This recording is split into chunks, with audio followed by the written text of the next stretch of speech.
Hello guys! Isang mapagpalang araw po muli sa ating lahat. Nandito nga po pala kami sa may Hard Hat Resto Bar na kung saan ito po ay matatagpuan sa 88 Cotabato Street, Los Biminda Village, sa may barangay Batasan Hills, Quezon City. So guys, ito po at pagsisimula po muli kami gumawa ng arc, balloons, and pillars. So dyan na kayo mga guys, ituturo ko rin po sa inyo ang paggawa ng bobo balloons kung paano ipasok yung lobo dun sa may transparent sa loob. Yan po. Dyan lang kayo ha. Bobo balloon. So, paano tayo makakagawa ng balloon? Na yung lobo ay mapunta dito sa loob. So, gagamit tayo ng stick. Then, pasok natin ito dito. Pagpasok natin dito, napasok naman natin siya. Saka natin ito hilahin. Saka natin ipapap. Ngayon, pag napap na, ibubuhol natin siya. Ganyan, nagawa tayo isa. Sa paulitan, pasok nyo to sa stick. Pagpasok sa stick, dito ipasok nyo sa loob. Hawakan nyo maigi yung pinaka dito. Hapit ka. Habang pinapasok nyo to, habang pinapasok nyo to, dapat ito, nakahawak siya para hindi sumingaw. May sisingaw pa siya, hindi ganun ka lakas. Pagpasok nyo nito,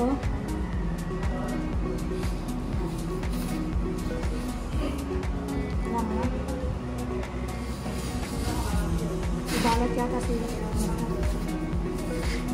Pagpasok, saka natin hilain yung stick. Saka ipump. Okay.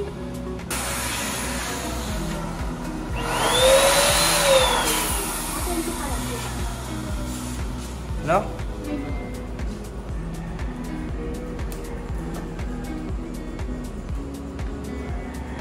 Okay guys, ganito po ang pagpasok ng balloons sa loob ng bobo balloons. Ito yung gamit tayo ng stick. Okay, saka natin ipapasok dito. Saka natin ipapump.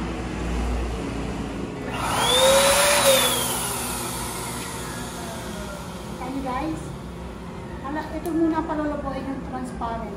Saka niya palulubuhin yung mga logo sa loob. Para mag-ease yan. Nakabuo na tayo ng isang bobo balloons. Oops! Pinaglag! Ang galing na mag-bolo. Siya na may gawa niyan guys. Diba? Siya na po may gawa niyan. So, yun po ang ating maliliit na balloons. Ikakabit po natin yan dito. Ayan. So, para ikabit po yan dyan, para yung maliliit, ikakabit natin dito. Para at least, bago natin ikabit dun sa bakal na yan, yung bakal na yan, diretso kabit na siya. Hindi na tayo maglalagay pa ng maliliit. Para iwas disgrasya, sa baba pa lang, iset na natin yung mga balloons na ikakabit dun sa pinaka-stand ng heart balloons. Okay? At ito na nga mga guys, at kinabit na po namin ang balloons sa may pinaka-stand. So hindi ko na po pinapakita sa inyo dahil nakalimutan po siyang i-video. So nag-extra additional lang po kami ng mga balloons, na bobo balloons na additional design po siya para mas gumanda po ang kalalabasan. At ito na nga mga guys, ay tapos na po namin ang pag-set up. Hopefully ay may natutunan kayo muli sa amin na pag-decoration, sa mga tawag dito tricks or idea na dapat natin gawin. Okay guys, maraming pong salamat sa inyo sa patuloy na panonood nyo. Ingat po tayo palagi and subscribe na po kayo, like and share. God bless us. We love you guys and bye!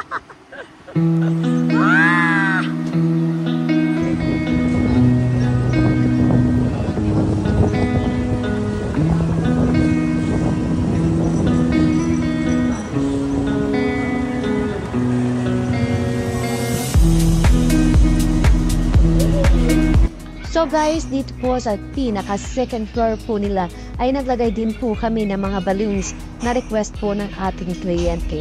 At ito po ang pinakaloob na kanilang bar at maganda ang kanilang mga design at mga gamit na talagang elegance po mga kaibigan. Sa mga gusto po na pumunta rito, punta lang ho kayo dito sa may Batasan Hills lang po yan. I-search nyo lang ho. Hot Resto Bar. At napakaganda na kanilang lugar mga kaibigan, mga friends. At dyan lang po kayo at iikot ko po kayo sa loob ng kanilang Resto Bar. Oh, may ilaw talaga sa loob. Likod niyan.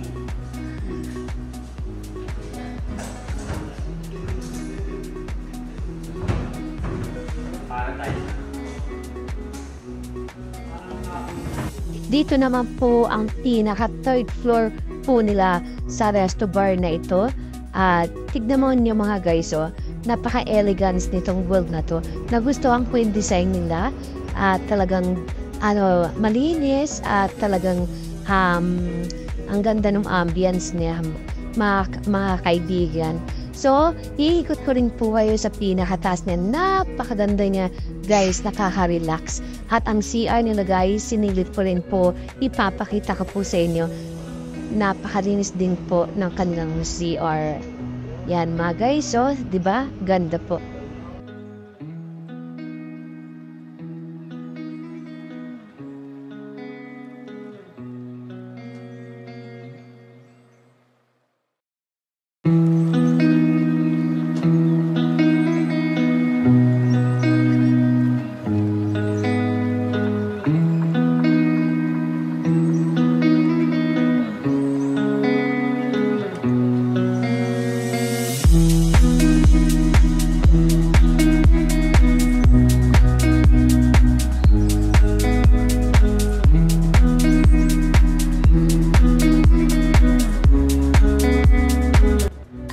Mga guys, iakyat ko po kayo sa another floor dito sa taas. Pang 4th floor yata to 5th floor. Hindi ko na matandaan. Pero inakyat ko po ito kanina. Napakaganda rin po ng design na ito. Elegance po. Napaka-elegance na kanilang design ng mga gamit. Ang ganda. Wala akong masabi sa architect na gumawa na ito. Gaganda rin ng mga painting nila. So, tignan niyo mga guys pagpasok sa room na ito.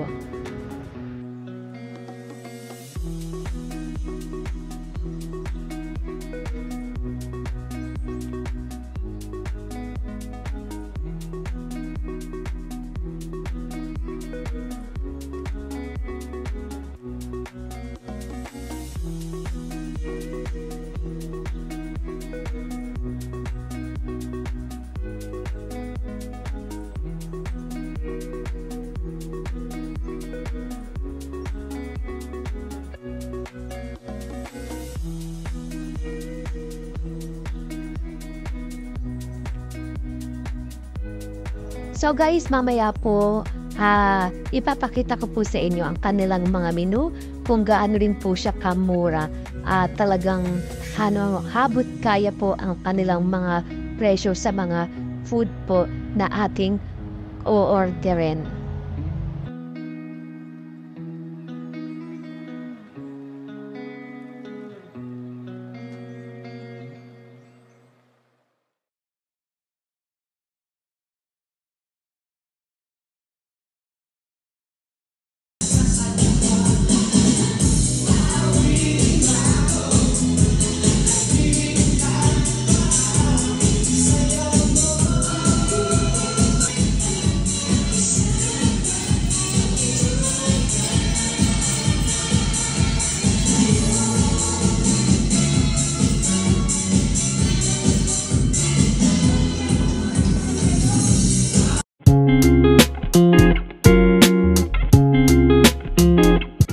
Okay guys, maraming pong salamat muli sa mga patuloy na nanonood sa aking YouTube account. Sa mga hindi pa nakasubscribe, please share and like and subscribe na po kayo.